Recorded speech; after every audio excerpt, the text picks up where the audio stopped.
여러분 눈물을 흘려보셨습니까? 많이 흘려보셨죠?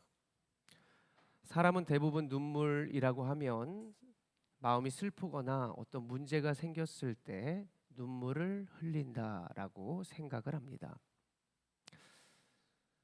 그렇죠? 제가 갑자기 만약에 눈물을 흘린다면 여러분들 목사님 무슨 일이 있으신가 보구나. 아마 저는 그 눈물 누가 눈물을 흘렸니 이제 이렇게 말을 했을 때 저는 다 이렇게 안 흘렸다라고 이렇게 얘기를 하는 사람 중에 한 사람입니다. 아, 눈에 먼지가 들어갔나 이제 이렇게 생각을 하면서 하품을 해서 그러나 이제 이러면서 눈물 흘린 것을 흘리지 않았다라고 이렇게 뭐라 그러죠? 가오잡는다 그래야 되나요? 그렇게 제가 행동했던 모습들이 많이 있었던 것 같습니다. 눈물이라는 것은 이제 나의 감정, 기쁠 때나 슬플 때나 이 도파민이라고 하는 것이 호르몬이 과다 분비가 되면서 이렇게 눈물샘을 자극해서 난다고 하는데요. 도파민은 신경 전달 물질이라고 합니다. 그런데 이게 뇌에 가서 너무나 과하거나 너무나 부족하면 어떤 병이 생긴다고 해요? 치매 그리고 우울 증상이 나타난다고 합니다. 그렇다면 이러한 질병과 문제에서 우리가 피해가기 위해서는 무엇이 필요하겠습니까? 도파민 분비가 너무 과해도 안 되고 너무 적어도 안 되는 적당히 이렇게 도파민이 분비가 되어야 하겠죠. 세상에서 살아가면서 가장 힘든 것이 적당히 해라. 너 적당히 해라. 이것입니다. 우리가 세상에서 또 우리의 건강에서 인생에서 적당하게 하기 위해서 하나님은 오늘 우리를 불러주신 줄로 믿으시기를 바랍니다. 세상이 우리의 감정을 요동하기 때문에 하나님은 오늘 우리를 불러주셨다는 사실이죠. 우리가 오늘 보는 말씀은 예레미야 애가서입니다. 그는 눈물의 선지자로 유명한 사람인데요. 왜 눈물의 선지자인가? 대표적인 말씀 한번 한 구절 읽어봅니다. 예레미야 애가서 읽기 전에 예레미야 9장 1절의 말씀을 같이 한번 읽어봅니다. 시작. 어찌하면 내 눈은 눈물의 근원이 될고 죽임을 당한 딸 내 백성을 위하여 주야로 울리도다. 아멘. 그는 이스라엘이 멸망한 것에 대해서 남유다가 멸망한 것에 대해서 슬피 울었다고 합니다. 왜 울었을까? 내가 하나님 맡은 사명을 제대로 감당하지 못해서 이 민족이 멸망한 것일까요? 이것이 제 탓 아닐까요? 내가 이 지경이 될 때까지 무엇을 했었나요? 라고 스스로를 돌아보면서 민족의 멸망 앞에 그가 눈물을 먼저 흘렸다는 것입니다. 오늘도 보십시오. 예레미야에가서 3장 48절을 시작하면서 이러한 구절이 나타났습니다. 자막을 보시면 딸 내 백성의 파멸로 말미암아 내 눈에는 눈물이 시내처럼 흐르도다. 그는 나라에 대한 책임감을 자신에게로 돌리면서 스스로 자신의 행위를 먼저 생각하고 모든 문제를 자신에게서부터 찾으려고 시작했습니다. 지난날 우리가 살아오며 사람들이 나를 조롱하고 왜 나를 이렇게 멸시할까? 그러면 우리는 문제를 야기시킨 그 상대를 바라보면서 저 사람 왜 저러지? 이런 생각을 먼저 하게 됩니다. 그런데 성경적인 모습과 또 복음적인 모습과 오늘 예레미야 선지자의 모습을 보면 문제를 자신에게서부터 시작하며 하나님 앞에 나가더라는 것이죠. 지난날 만약에 자녀가 이제 겨우 나를 알아보고 이제 막 걸음마를 띄고 나서 이렇게 막 걸으면서 이제 막 움직이는 모습을 보게 됩니다. 자녀들을 키우다 보면 이제 막 걸음마를 하고 이제 막 걸음마를 하면서 부모 곁을 떠나려 하고 막 이런 모습을 보면서 잘한다 잘한다 하면서 이쁘다 이쁘다 아 우리 아이가 이제 걷는구나 이제 이러한 것을 하면서 아이들을 바라보며 키웠던 경험들이 다 있을 것이라고 여겨져요. 그때 아이들이 막 걷다가 어디에 부딪혀서 다치고 막 문제를 일으켰을 때 우리가 아이들에게 뭐라 그래요? 아무것도 모르니까 그냥 왜 그랬니? 왜 이렇게 말을 안 듣니? 이러한 얘기를 하기보다는 그 아이가 다쳤을 때 내 탓이구나. 엄마가 미안해. 아빠가 미안해. 너를 잘 돌보지 못해서 내가 한눈 팔아서 너가 이 지경이 됐구나. 이러한 얘기를 하던 여러분들이 지난 날은 있지 않으신가요? 아이들도 장성하고 이제 너희들도 알만한 나이가 되었으니까 이제 네 탓이야. 네 문제야.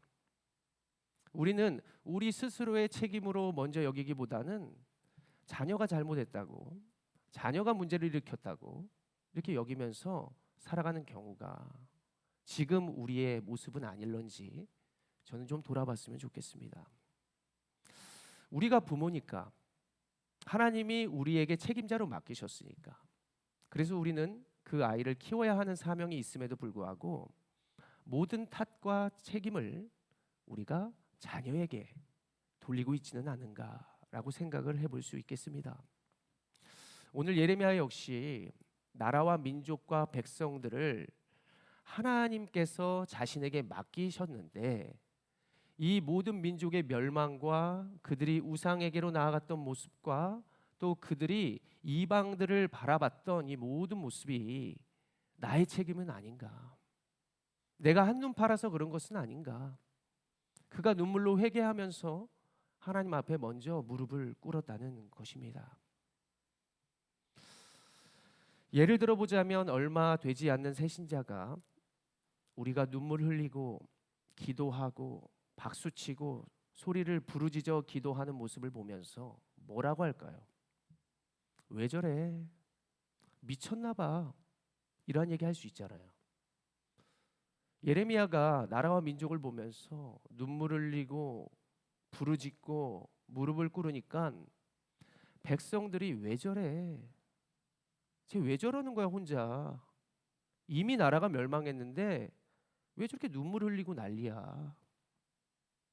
이렇게 생각하면서 속히 하나님께로 돌아오지 않았습니다. 이들의 무지함에 예레미야의 마음은 어떠하였을까요? 그 자리가 외롭고 힘들고 아마 선지자로서의 그 사명을 포기하고 싶었을 것입니다. 자녀를 키우는 것이 십자가다, 사명이다. 여러분들 그렇게 불평하고 나에게 다가오는 여러 가지의 고난이 많아서 여러분들 인생을 포기하시려고 하십니까? 하나님께서 오늘 우리를 불러주신 이유는 분명히 우리도 예레미야처럼 사명을 가지고 있고 또 하나님께서 나에게 허락하신 가족들, 자녀들, 영혼들 그리고 이 나라의 백성들이 있기 때문에 하나님이 오늘 우리를 불러주셨다고 꼭 믿으시기를 바랍니다. 우리가 살아가는 오늘날의 시대를 살펴보면 많은 이들이 세상에 정신없이 살아가는 것을 보게 됩니다. 예전의 학자들은 사람들의 건강과 중독성 여부를 측정할 때 도파민의 양을 보면서 측정했다, 검사했다라고 합니다. 그런데 오늘날의 시대의 학자들이 사람들의 감정과 중독성의 여부를 도파민으로 측정하려고 했더니 잘 되지 않더라는 거예요. 사람의 결핍과 부족한 감정을 세상의 미디어가 채워주다 보니까 이게 너무 과하게 이거는 때론 너무 부족하게 사람들에게 극과 극으로 자극하게 했다는 것이 지금 오늘날 사람들의 문제다. 오늘날 시대의 문화의 문제다라고 저마다 이야기를 한다고 합니다. 여러분들의 생각은 어떻습니까? 내가 너무 도파민이 작은 것 같고 또 내가 너무 도파민이 큰 것 같고 때로는 내가 너무나 외로운 것 같고 때로는 나의 부족한 여러 가지의 모습 또 과한 나의 모습을 보면서 우리는 무엇으로 내 마음을 충족하고 살아가는가? 우리가 자녀들에게도 어떤 것을 진정시키기 위하여 맛있는 것도 주고 또 좋은 것도 허락할 터인데, 이것이 때로는 너무나 과한 것은 아닌지. 분명한 환경 가운데 하나님은 우리의 자녀도 아시고 우리를 아시고, 하나님이 적절하게 우리에게 맞는 그런 꼴을 먹여주시고, 그리고 많은 것들을 하나님의 뜻대로 이루어 가고 계시는데, 우리가 도리어 우리의 가족과 자녀와 우리의 민족을 망치고 있는 것은 아닐까? 너무 과했나요? 제가 너무 심했나요? 우리의 기준치를 가지고 자녀의 기준으로 생각하더라는 것입니다. 이 영상을 저희 어머니가 안 봤으면 좋겠는데, 저는 친구 집에서 밥을 많이 먹었다고 했어요. 많이 먹고 집에 왔다고 했습니다. 그런데 우리 어머니는 집에서 제가 밥을 먹어야 마음이 편했나 봐요. 밥을 차려놓고 내가 차려놨으니까 먹어라. 학창 시절에 더 먹을 수 있다. 배불러요. 근데도 된장국에 밥을 말아 먹어야 됐어요. 그 이후의 일은 제가 말하지 않도록 하겠습니다. 목구멍까지 그 밥알이 거의 찼던 그 경험. 그러면서 이게 이제 너무나 그게 하다 보니까 제가 어떠한 그런 행위들을 했는데, 이제 어머니가 그걸 딱 보더니 이제 야, 뭐 이거 어떡하냐 이래가지고, 제가 못 먹는다 그랬잖아요. 어머니 기준에 제가 먹어야 한다. 근데 나는 먹었다고요 했는데도 어머니의 기준에서 과하게 보니 제가 탈이 나버렸습니다. 세상을 보는 모든 것들 가운데 다 이러한 모습들이 너무나 많은 것은 아닌지 생각해 봅니다. 우리가 세상을 바라볼 때 이제 여러 가지 감정들이, 여러 가지 모습들이 세상의 모습을 따라가고 있는데, 우리가 세상 볼 때 이제는 피도 눈물도 없다라고 하는 것들도 보게 됩니다. 정말 범죄를 저지르는 모습들도, 여러 가지의 모습들도 사람들이 저마다 세상을 쫓아가는 것 같습니다. 우리가 느끼는 이 감정, 오늘 예레미야도 통감하고 있는 것인데, 예레미야에 가서 3장 54절의 말씀을 한번 같이 읽어볼까요? 시작. 물이 내 머리 위로 넘치니 내가 스스로 이르기를 이제는 멸절되었다 하도다. 아멘. 그 시대에 예레미야도 통감하고 있었습니다. 야, 멸절되겠구나, 진짜 끝나겠구나 이러다가 어떻게 나라와 민족이, 어떻게 우리의 주변이 이렇게 되어가고 있지? 그리고 자신 스스로의 문제점을 발견해 보면서 많은 이들이 다시 주께로 마음을 향하고 주님의 마음을 가지고 그리고 세상으로 향하도록 예레미야는 하고 싶었습니다. 이제 그때의 예레미야나 우리나 해야 할 것이 무엇이겠습니까? 우리가 오늘 하나님께서 우리를 이 자리로 불러주신 것처럼 이제 우리가 이 자리에서 눈물로 기도하는 방법밖에 없습니다. 이어령 교수님이 소천하시기 전에 책 한 권을 썼죠. 눈물 한 방울이라고 하는 책을 썼는데요. 이 책에서는 이렇게 말해요. 눈물만이 우리가 인간이라는 것을 증명한다. 인간을 이해한다는 것은 인간이 흘리는 눈물을 이해한다는 것이다. 눈물이라는 것, 우리가 이것이 그냥 슬퍼서 어떠한 감정이 요동해서 흘리는 그러한 것이 꼭 눈물이 아니라 우리의 마음, 우리의 진정한 중심, 이런 것이 중요한 것이다 라고 여겨볼 수 있습니다. 누가 우리의 눈물을 알까요? 우리가 무엇 때문에 눈물을 흘리고 있나요? 그 진심과 목적이 무엇이 되어야 하나라고 하는 그 생각 가운데 있는 우리들 때문에 예수님이 이 땅에 오셔서 우리보다 앞서 나아가시면서 너희가 이렇게 살아야 한다라고 하는 행위들을 다 보여주셨습니다.